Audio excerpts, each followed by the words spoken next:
my! Whoa!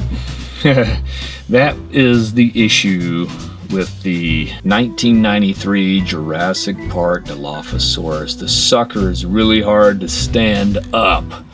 But I will say this, I do love this action figure, and it's been with me since '93. I was about 12 or 13 years old at the time, and just a fantastic looking piece.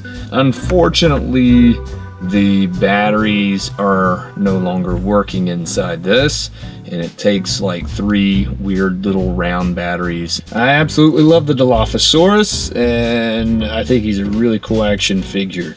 In the 1993 version, you have this removable hood, and you know, to me, it's a little bit of a hassle to try and get it around his neck, and it's just a little awkward because it like shifts around and such, and you really don't want to get the bib sort of looking thing here where it flares out like that.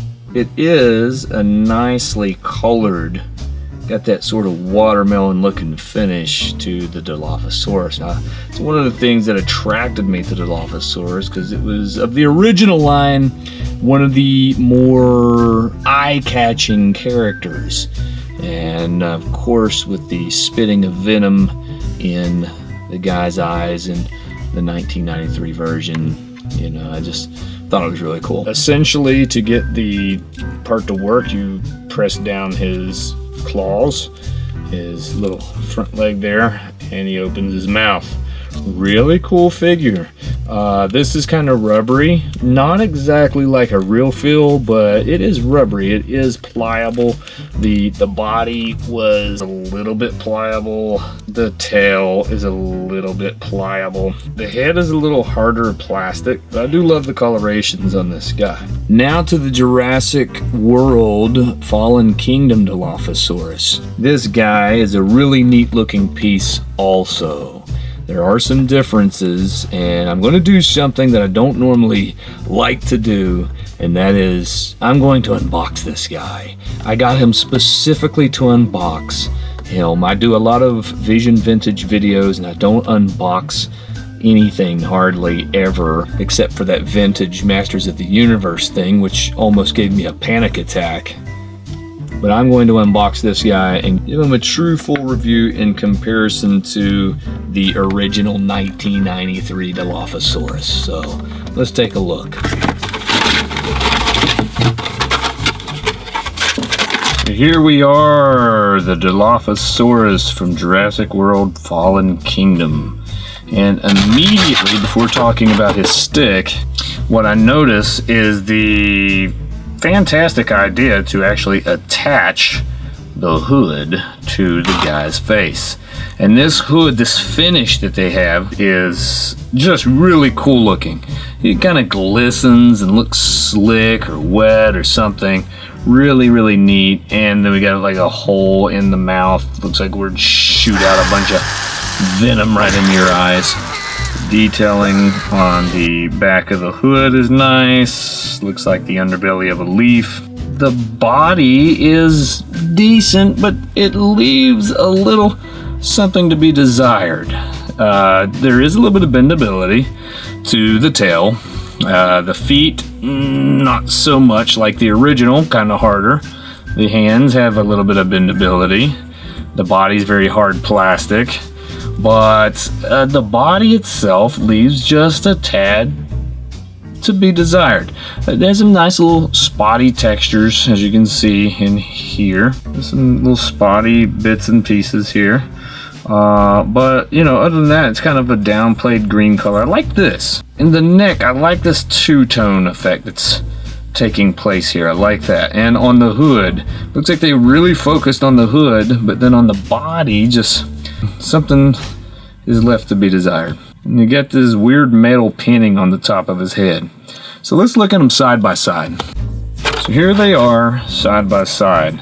Size-wise, the 1993 version is a lot larger, but of course the Jurassic World Fallen Kingdom is doing a lot of their dinosaurs in scale, so that colossal T-Rex is going to look colossal next to these figures, whereas the Dilophosaurus from the original line looked a tad large next to the little baby Rex and maybe just a little too large next to the large T-Rex. Nonetheless, this is a cool comparison to do, to look at the differences of the Dilophosaurus. I like the detailing and like the expression on the face of the newer one.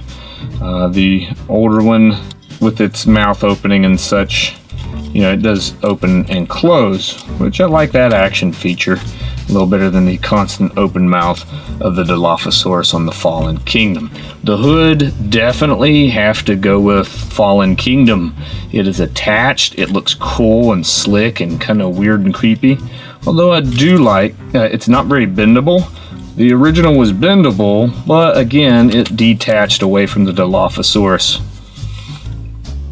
which I really didn't care for very much. It just kind of clunky and weird. So big improvement, Fallen Kingdom, Mattel, for having this detached hood that will actually move. So big plus there. From a top view, I have to say I'm going to go with the original Kenner version.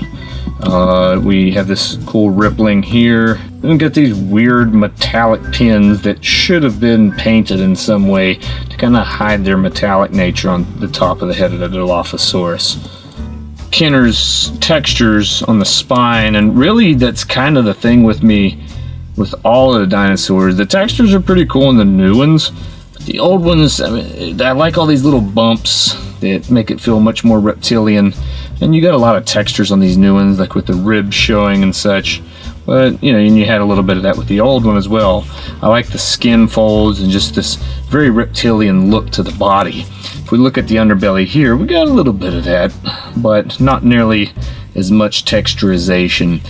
You see little cracks and stuff on the Mattel version, whereas on the Kenner version, you got these actual like bumps or scales or something. That looked really neat. And of course, all the old ones had these little stamps with the Jurassic Park symbol on them. Tail-wise, look at the texture difference.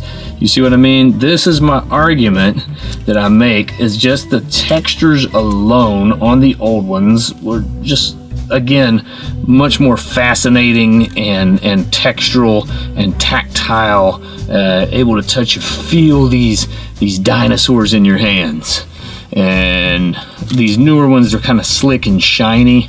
You got more of a matte version here. I do like the slick and shiny look on certain dinosaurs. I think that is sort of the trade out. You move and you lose a little bit of this texturing and bumpiness, but here you get this sort of slick, scaly, reptilian, but this is almost more amphibian. Here, it's just so slick looking, but shiny, but I like the shininess. The shininess is cool. Again, it's kind of a toss-up. I don't know who wins. I'm going to give... I think I'm just going to give these dudes a tie. I think they tie. I can't really choose my favorite between these two. Of course, this one screams, so that may be something that would teeter me on the edge of Kenner's 1993 Dilophosaurus. But overall, excellent job on this new line by Mattel. And I really appreciate them taking such time and efforts in making some nice dinosaurs for kids today to enjoy. Be sure and check out my other Jurassic Park videos. I have one that has gone over 70,000 views now, man.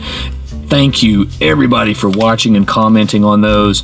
Be sure and subscribe, and let's make this thing bigger and bigger and bigger. I've got tons of more toys to bring your way, not just Jurassic Park, but all kinds of other goodies to bring your way. So stay tuned, hit that subscribe button, make sure that you set on your notifications, and we'll have a lot more vintage fun. Here, girl. Here, girl.